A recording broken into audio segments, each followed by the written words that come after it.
observed as U.S. set to deport 85 Nigerians.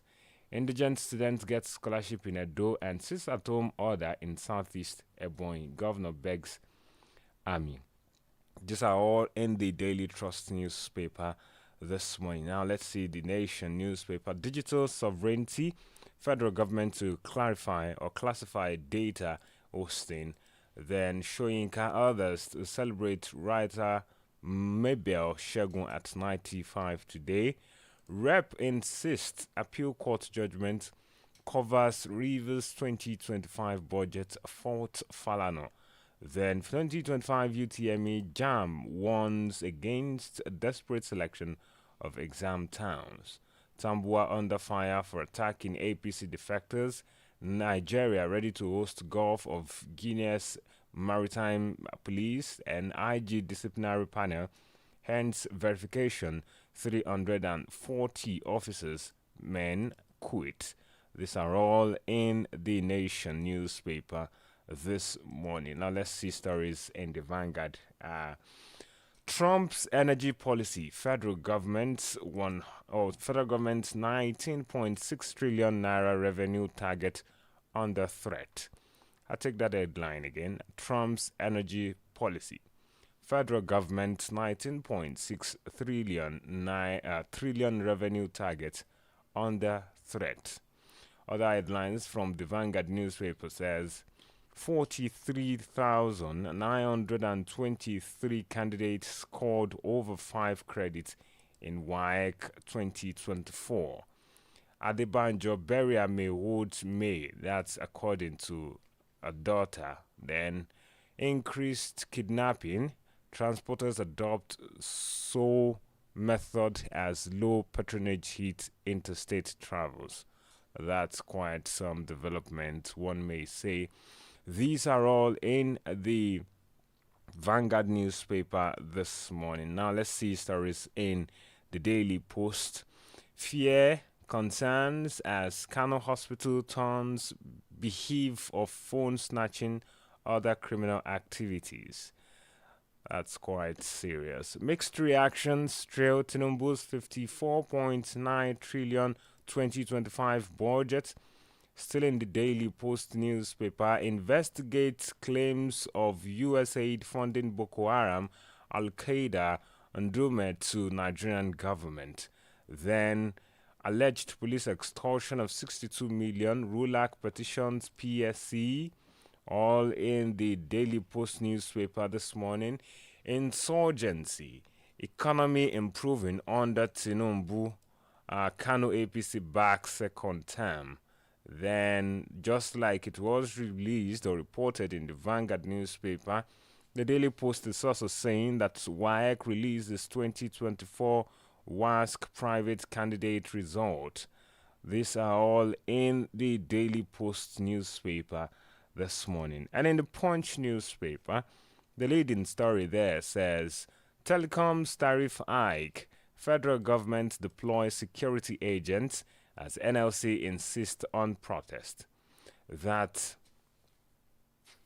in the Punch newspaper this morning. I still face 4 lawsuits from Afe Babalola's firm. That from Farotimi now. Of course, you would expect that claim is coming from him. Then, Bruno missing child rise as Boko Haram steps up recruitment. APC sweeps Katsina's local government seats. Abuja mob killed 2 suspected one-chance operators, while LP zoned 2027 presidential ticket to Southeast. That's coming from the party's chairman. Other headlines from the Punch newspaper this morning says, Adebanjo, Adeboye, Anyauku, Shibajo Obi ex-governors attend commendation service. 16-year-old boy kills self in Bayelsa. These are all the headlines, or some of the headlines in some of the national dailies for today. Let's go for this short break. Where we return, bring you some of the details. Please stay with us.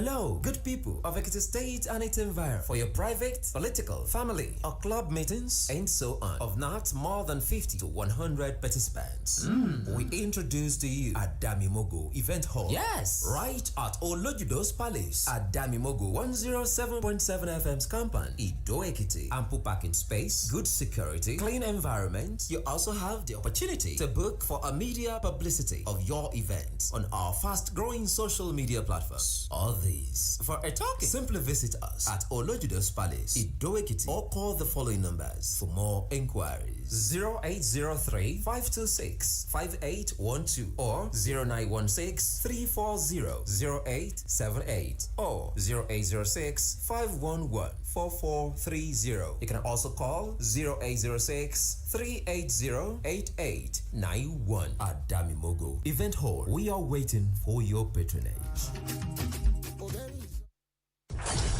Turn up the vibe. Stay informed, stay empowered. Adamimogo 107.7 FM brings you the news that matters. Joining us, the Dailydose on Adamimogo 107.7 FM Ido Ekiti is what you are listening to at this time, where we're bringing you the stories reported in the national dailies for today, the 17th day and the second month of the year 2025. Now let's begin the details, and I start from the Punch newspaper, where this leading story says a telecom tariff hike. Federal government deploys security agents as NLC insists on protest. It says the Nigerian Security and Civil Defense Corps on Sunday warned the Nigerian Labour Congress NLC against its planned March 1 shutdown of telecommunication services in response to its recent 50% tariff hike. The Private Telecommunications and Communications Senior Staff Association of Nigeria and the Association of Telecommunications Company of Nigeria similarly pushed back against the NLC's planned boycotts to telecom services and shutdown of telecom infrastructure, arguing that such actions are misguided and could harm the industry. The spokesman for the NSCDC, Babawale Afolabi, in a chat with newsmen on Sunday, said the agency had deployed operatives to the base stations to prevent any illegal action by the protesters. The NSCDC, tasked with protecting civil or critical national infrastructure, including telecommunications, expressed concerns over the potential risk in NLC action could pose to national security and public safety. It's quite a long read, and the development is still ongoing, but I would say you should see the Punch newspaper for further details of that story. Telecoms tariff hike. Federal government deploys security agents as NLC insists no MDA should maintain accounts with commercial banks, AGF warns. It says the Accountant General of the Federation, AGF, Dr. Mrs. Oladoyin Ayegbusi, has issued a directive to all federal pay officers, FPOs, across Nigeria, mandating them to rigorously monitor federal ministries, departments, and agencies, MDAs, within their jurisdictions to ensure strict adherence to the Treasury Single Account (TSA) policy. The AGF, in a statement released by the Office of the Accountant General of the Federation, OAGF, signed by its Director of Press and Public Relations, Bawa Mokwa, emphasized the crucial role of FPOs in enforcing TSA compliance. According to her, MDAs are strictly prohibited from operating accounts with commercial banks without express presidential approval, which must be formally communicated by the AGF and adhere to established rules and guidelines. That's also some level of development. See details in the Daily Trust newspaper this morning. No MDA should maintain accounts with commercial banks, AGF warns. And in the Vanguard newspaper this morning, Trump's energy policy, federal government's 19.6 trillion revenue target under threat. It says as Nigeria steps up efforts to implement its 54.9 trillion naira 2024 or 2025 budget, experts have expressed fears that President Donald Trump's energy policy targeted at increasing oil input would impact the $75 per barrel target on which the budget is based, inflation and diaspora remittance, among others. With his drill, baby drill energy policy, President Trump said America would invest in fossil energy resources, boost oil and gas output in order to meet its domestic needs. A development analyst said could lead to oversupply and low prices in the international market. Reacting, the director CEO Center for the Promotion of Private Enterprise, CPPE, Dr. Muda Yusuf, said President Trump's policy would hinder the realization of Nigeria's $75 per barrel 2025 budget target, escalate high inflation, while stalling diaspora remittance. It's also a long read. You would see details in the Vanguard newspaper this morning. The headline again says Trump's energy policy, federal government's 19.6 trillion revenue target under threat.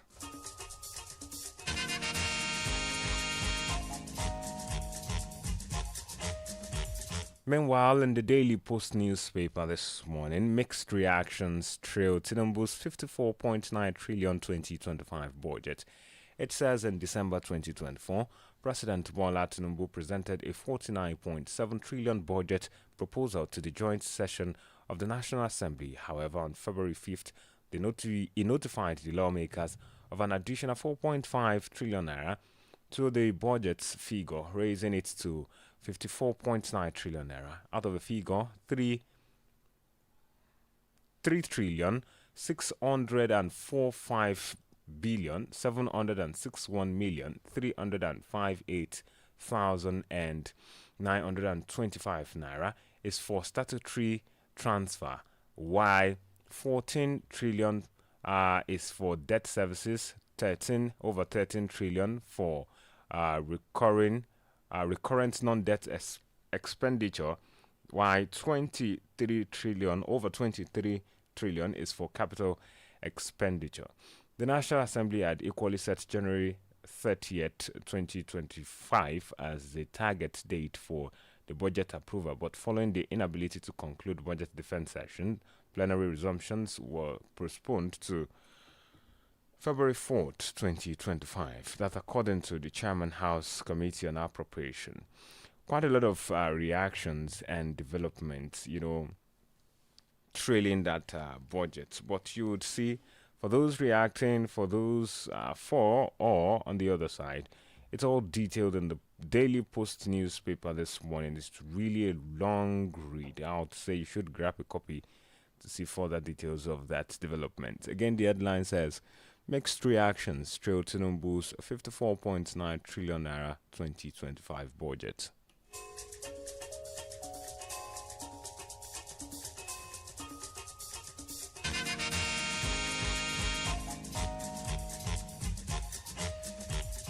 Still in the Daily Post newspaper, and I'm moving to other stories. Insurgency, economy improving under Tinubu. Kano APC backs second time. It says the All Progressives Congress APC in Kano has declared its support for President Bola Tinubu to serve a second term without opposition. Speaking to newsmen in Kano, the party's publicity secretary Ahmed S. Arua stated that President Tinubu has demonstrated strong leadership, making him deserving of re-election. He highlighted Tinubu's agricultural policies, claiming that they are driving down food prices. He saw other things there, quite a lot of commendations, but then see details in the Daily Post newspaper this morning. Again, the headline says, Insurgency, economy improving under Tinubu, Kano APC backs. Teams of USAID funding Boko Haram, Al-Qaeda. Ndume tells Nigerian government. It says the Borno South Senator Ali Ndume has called on the Nigerian government to thoroughly investigate the claims of the United States Agency for International Development, USAID, funding Boko Haram and other terrorist organizations. Ndume's call came against the backdrop of an allegation made by a Republican lawmaker, Scott Perry, that USAID was funding terrorist organizations. Perry disclosed this during an inaugural hearing of Subcommittee on Delivery on Government Efficiency last Thursday.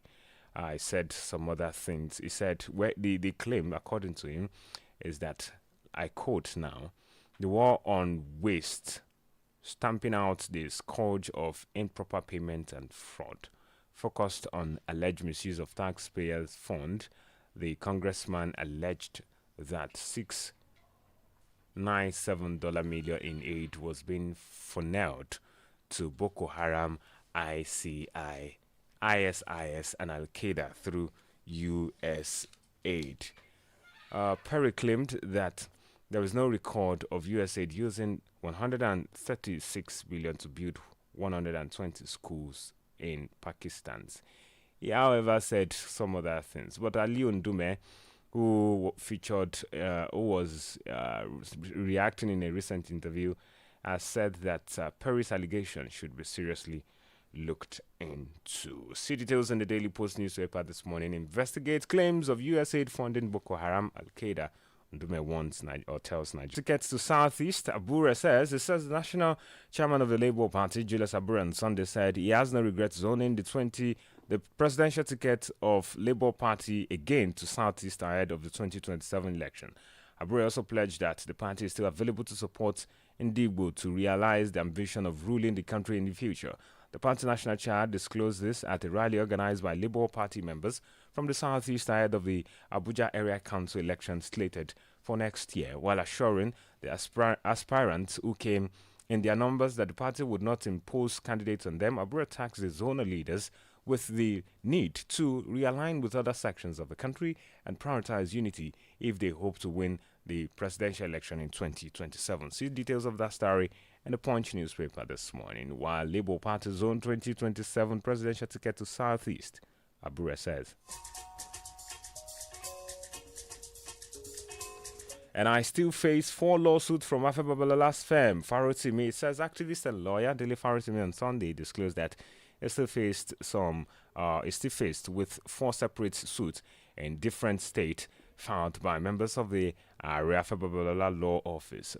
Farotimi disclosed this while speaking during an interview on Sunday. His disclosure comes after the founder of Afebabalola University, Adoekiti Afebabalola SAN, on January 27 agreed to withdraw the cases instituted against him. Following a first petition to the police commissioner in Ekiti State, Farotimi defamed him in a book, Nigeria and its Criminal Justice System. The police arrested the activist and lawyer and arraigned him before the court in Ekiti State. I believe we all followed the development so far. But yesterday, while during the conversation or during the interview, Farotimi disclosed that while the police had withdrawn criminal charges against him following our first withdrawal, he still faced with 4 civil suits against different states, all filed by members of the Babalola's Law Office. Well, see details on the Punch newspaper this morning. Again, the headline says,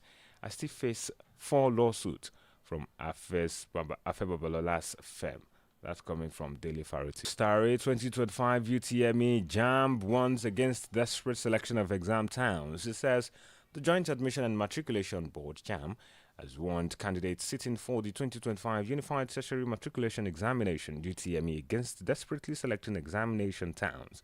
The board's spokesperson, Dr. Fabian Benjamin, gave the warning in a statement yesterday in Abuja. Benjamin said JAMB does not select towns for candidates taking the UTME or the optional mock examination. The spokesman said the clarification was necessary as 90% of the available spaces for the optional mock exercise across the country had been filled, leaving only few states with available slots. See development in not just the Nation newspaper, but other newspapers this morning. On 923 candidates scored over 5 credits in WAEC 2025. It says the West African Examination Council, WAEC, has officially released the result for the 2024 second series of the West African Senior School Certificate Examination, WASC, for private candidates. Notably, a total of 43,923 candidates, representing 67.55% of those who sat for the examination, scored credit and above in a minimum of 5 subjects. See development in the Vanguard newspaper this morning. 43,923 candidates scored over 5 credits in WAEC examination. All right, 07047007701 or 0707276678. Those are the lines to call this morning if you might want to react to some of the stories that have been read to you today. The Daily Dose on Adamimogo 107.7. Newspaper this morning. Rep insists appeal court judgment covers Rivers 2025 budget, Fort Falano. All right, we have the score. Hello, good morning. Hello, good morning. Good. This is Emmanuel from Mission Entity. Please go ahead. Whatever figure the National Assembly has approved as the national budget for year 2025 is not what matters. If they like, they can approve $1 trillion. It is all well. But what we are saying is that this budget has been approved year after year. Let it reflect in the living standards of an average Nigerian on the streets. Why Buhari was leaving is recently he said he left the economy in a very good condition. Meanwhile, Tinubu said it was in a bad shape. I know whom APC will blame as we continue. God bless Nigeria. Thank you so much for your contribution this morning, Mr. Emmanuel. Again, as I was reading, Rep insists appeal court judgment covers Rivers 2025 budget, Fort Falano. It says a member of the House of Representatives, Solomon T. Bob, has faulted a claim by Lagos lawyer Mr. Femi Falano SAN that the Court of Appeal judgment in Rivers' case does not cover the 2025 budget. After the Supreme Court dismissed Governor Siminalayi Fubara's appeal against the Court of Appeal judgment, Falano said the case had to do only with the expired 2024 budget. But in a statement yesterday, Bob, also a lawyer who represents the Abua, Odua, and Ohade East Federal Constituency of Rivers State, said the substantive appeal court judgment was all-encompassing. See details in the Nation newspaper this morning.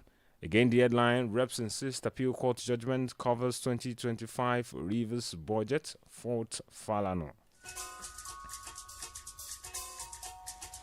All right, time is not really on our side. We have to go now, and I guess this is where we draw the curtain on this morning's edition of the Daily Dose on Adamimogo 107.7 FM. Ekiti. But before I go, let me quickly make a quick shout out to a little child or a little brother of mine, birthday on his birthday celebration today, or birthday marking his birthday today, Peter Akoshile. This is me saying happy birthday to you. Live long and enjoy plenty of goodies on earth in Jesus' name. Till tomorrow, where another beautiful edition of the Daily Dose will come your way with my other colleagues right here in Adamimogo 107.7 FM, Ido Ekiti. I say do enjoy the rest of the day and have a blessed